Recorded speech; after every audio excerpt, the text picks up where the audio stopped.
राधे राधे।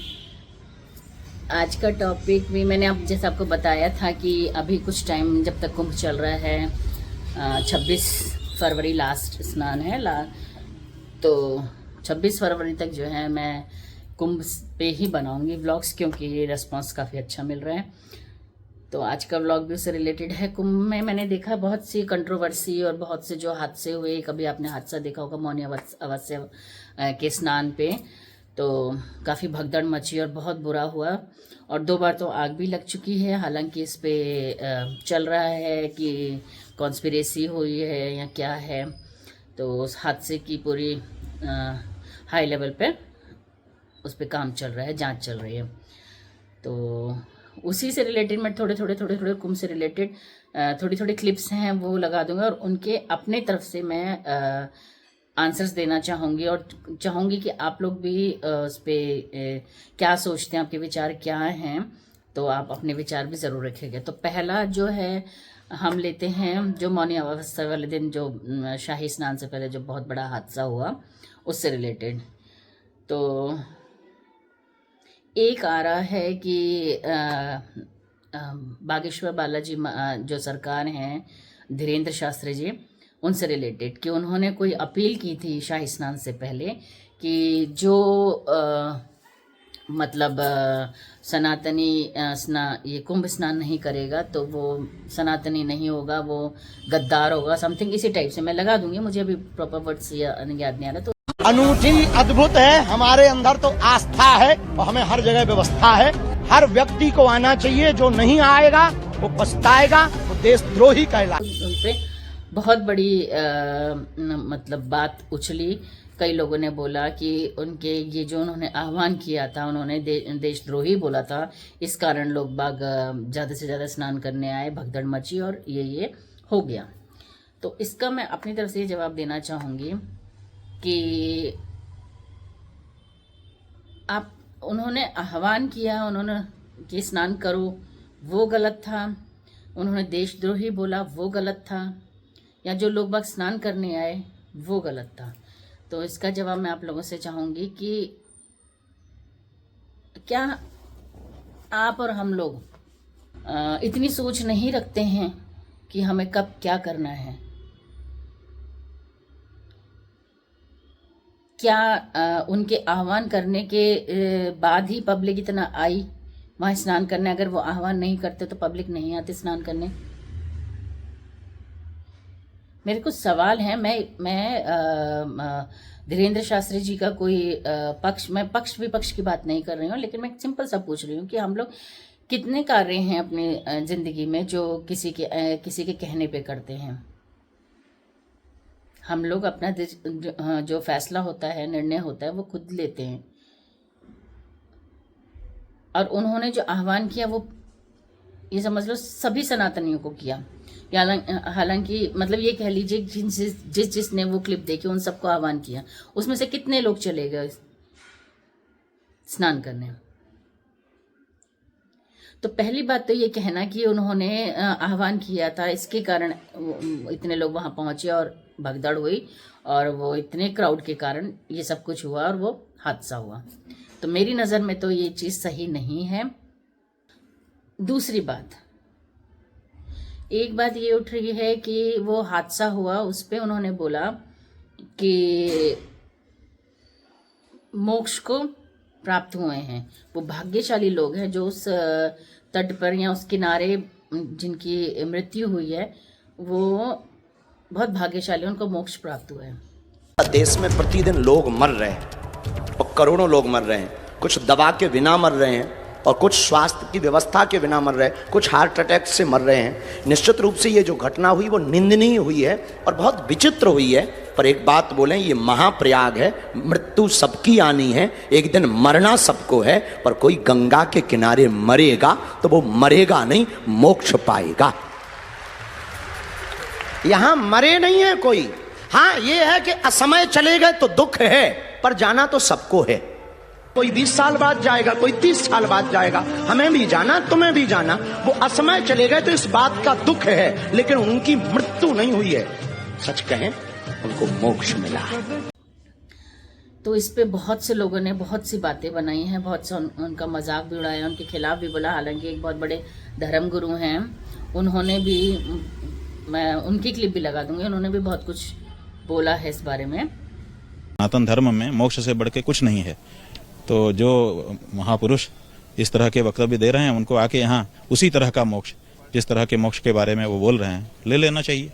अभी भी यहाँ जनता है, जनता हमको नहीं लगता है कि संकोच करेगी। लेकिन इस पे मैं एक ही सवाल बोलना चाहूँगी कि आपने ये सुन लिया कि उन्होंने बोला कि उनको मोक्ष की प्राप्ति, आपने उसके पीछे की इंटेंशन समझी? क्या वो ये कहते कि भाई जो वहां मरे हैं, उन्होंने ये तो बोला ना कि बहुत बुरा हुआ, उन्होंने ये नहीं बोला ना कि बहुत अच्छा हुआ, उनको मोक्ष मिल गया। उन्होंने ये बोला कि घटना बहुत निंदनीय है, बहुत बुरा हुआ, लेकिन उनको मोक्ष प्राप्त हुआ क्योंकि वो इस पवित्र धरती पे, इस पवित्र स्नान के दौरान उनकी मृत्यु हुई है। आप एक सिंपल से एक बात बताइए, उनको क्या कहना चाहिए था आपके हिसाब से? क्या उनको ये कहना चाहिए था कि इनकी अकाल मृत्यु हुई है? यानी कि एक तो वो परिवार जो पहले से बहुत दुखी है अपने प्रियों को खोने के बाद, उनको आप और दुख देना चाहते हैं ये कह के कि उनकी अकाल मृत्यु हुई है। जो इल्ज़ाम लगा रहे हैं उन्होंने भी एक्सेप्ट किया ना कि हाँ, इस धरती पे, इस पवित्र दिन पे मृत्यु होने का मतलब है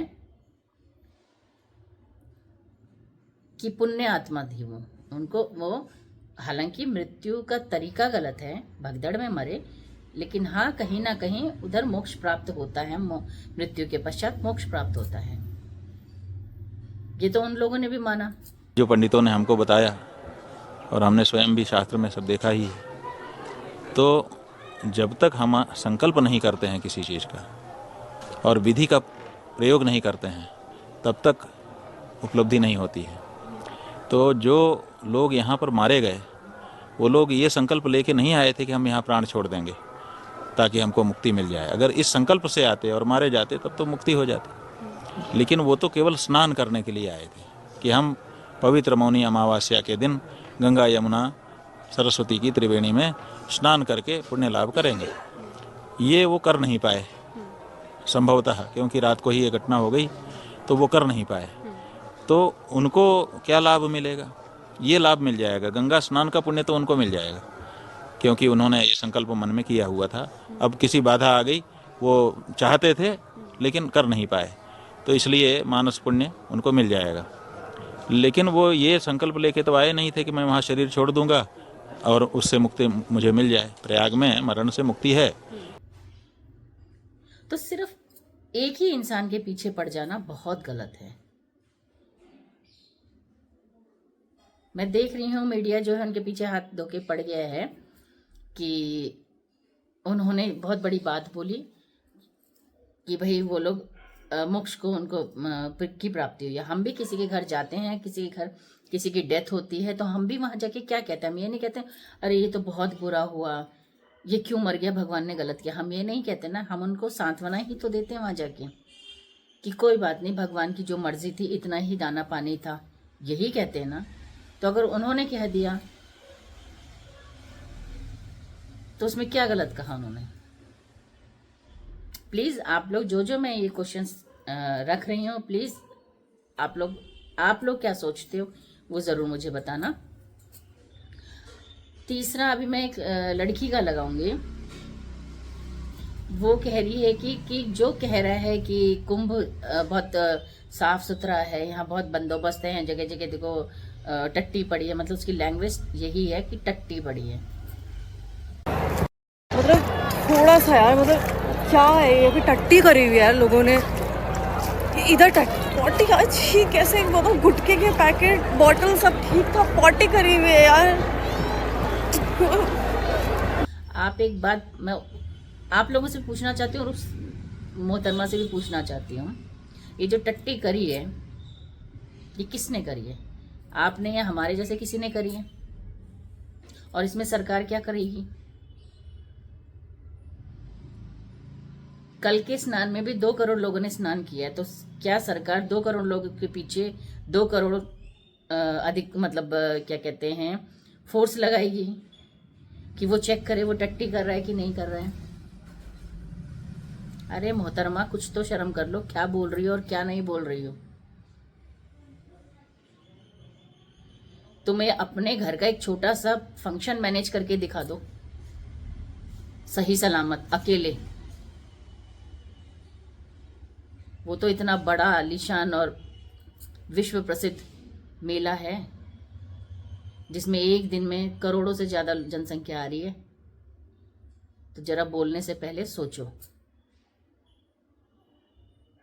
लोग वहां टट्टी कर रहे हैं, पेशाब कर रहे हैं, वो सरकार का काम नहीं है देखने का, वो हमारा खुद का है। हमें सोचना चाहिए कि हमें कहाँ क्या करना और कहाँ क्या नहीं करना है।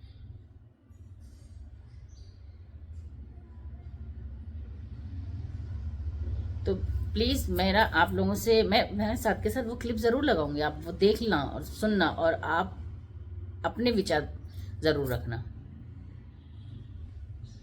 हाँ प्लीज़, विचारों की जो आपके जो विचार हों उनकी भाषा जो हो वो मर्यादित हो, क्योंकि ये फैमिली चैनल है। कोई भी गलत लैंग्वेज नहीं यूज़ करना। गुस्सा भी है तो उसको गुस्से के तरीके से मतलब उसको प्रकट कर लेना कि मैं गलत हूँ तो कह दें कि आप गलत हो, कुछ भी हो, लेकिन कोई गंदी लैंग्वेज नहीं रखना, कोई गाली गलोच वगैरह नहीं होनी चाहिए कमेंट में। अब आप आ जाइए, एक मोहतरमा हैं, इन्हें भी देख लीजिए। लेडीज एंड जेंटलमैन, 144 साल बाद लगे पूर्ण महाकुंभ में आप सभी का स्वागत है।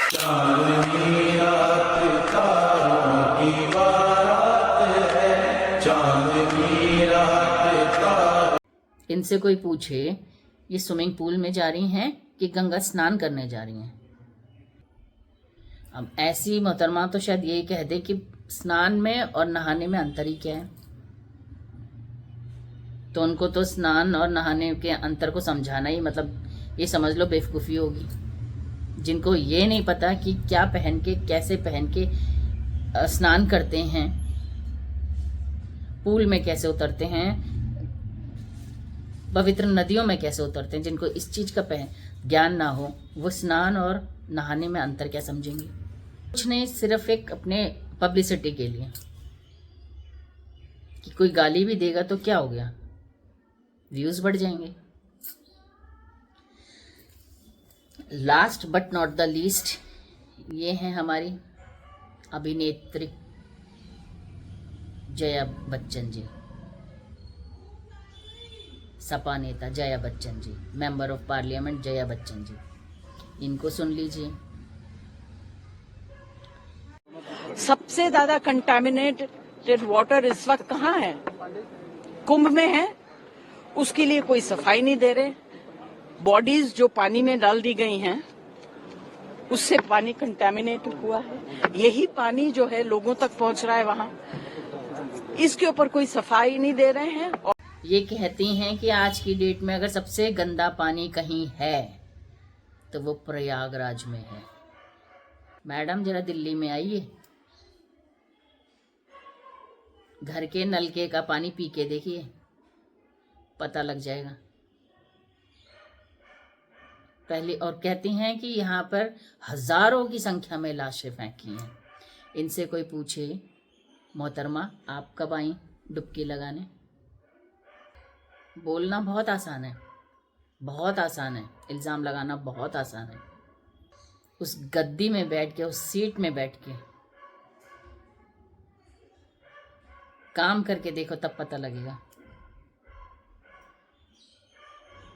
कि अरेंजमेंट करना, बंदोबस्त करना कितना मुश्किल है। एक पिता से पूछो, वो जब अपने बच्चों के पालन पोषण के लिए, भरण पोषण के लिए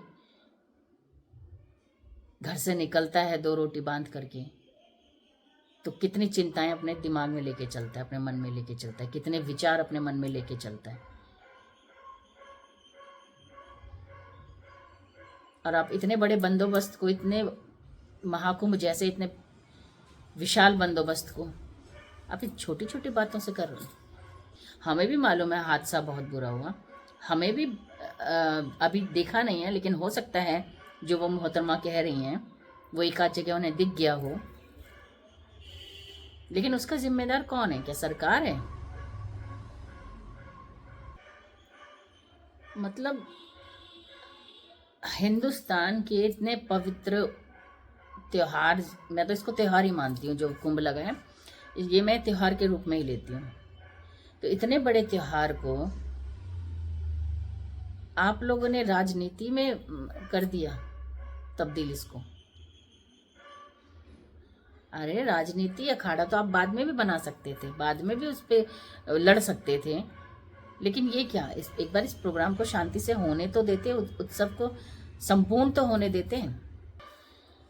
तो बस इतना ही मुझे कहना है, और मैं हर चीज़ से रिलेटेड आपको वीडियो लगा दूंगी। और हाँ, एक टॉपिक तो मैंने छूट गया, ममता कुलकर्णी।